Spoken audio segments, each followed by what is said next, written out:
mbokk yi ñu ngi leen nuyu amaan nañ mbégte lool dikkaat ak yéen ci xibaaru météo yi fi ñuy tàmbalee li gën a fës ci xibaaru météo mooy sedd bi nga xam ne mi ngeen koy gën a gisaat surtout ci guddi gi fan yee passé sedd bi xawoon naa wàññeeku ci guddi gi ak ci fajar gi mais dikkaat na ci réew mi yëpp loolu nag ànd nag ay niir démb niir soon na trop mais niir yooyu xawoon naa wàññeeku mais ba tey niir yi nañ ko am ci bëccëg gi pareen saa itam mu am naaj pareen saa niir yi feeñ bu baax a baax ñu xool nag niir yooyu sax boo xoolee ci Afrique sowu jant yëpp lan la lay jox niir yoo xam day jóge géej gi wala di dugg ci réew mi par yenn saa yi mu am ay jant bi fekk mais mi fenk du bëri lu ci bëri niir yi dina am ay passagers yoo xam ne du bëree bëri day jàll xaw a wàññi nag tàngoor bi tàngooru bëccëg boobu guddi gi bi jëm ci fajar gi ñu xool tàngooru maanaam seddaay bi ci guddi gi nan lay demee seddaay gi fi ñu koy gën a amee diggante Louga la ak Podor foofu na am fukki degré juróom ba fukki degré ñeent fajar gi dina sedd lool surtout ci côté Podor jàpp Dagana bu ñu demee ba ci Ndakaaru tamit dina am sedd ba tey ci guddi gi jàpp ci fajar gi parce que fukki degré juróom-ñaar rek lay am diggante Ndakaaru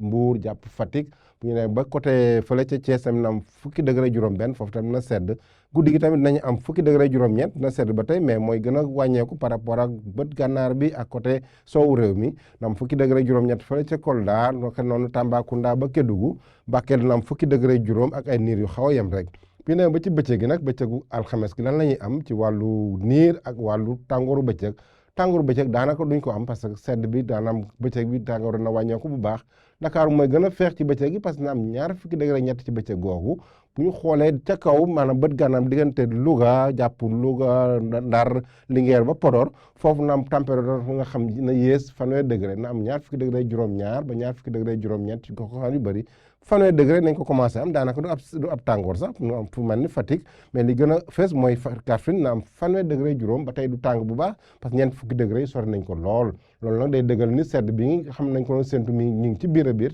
parce que mois de janvier jëm février daanaka foofu climatologiquement dañuy am ab sedd ba gànnaar ba tey nañ am fanweeri degré ñett fi diggante Ziguinchor Sédhiou ba Kolda fanweeri degré ñeent Tambacounda ba Kédougou tam nañ fa am fanweeri degré ñett fanweeri degré benn ñu am ko Kédougou ak ñu am ko fu mel ni Bakel ak ay niir yoo xam ne pareen saa ñu am ko pareen saa seen asamaan si am ay jant bi fenk bu baax a baax donc mbokk loolu la ñu indiloon tey mais bu leen fàtte dem suñu plateforme YouTube Twitter ak page ANACIM pour ay information yoo xam ne dañ ko yeesal ñu ngi leen jox di leen dig daje ba suba ak jàmm wasalaam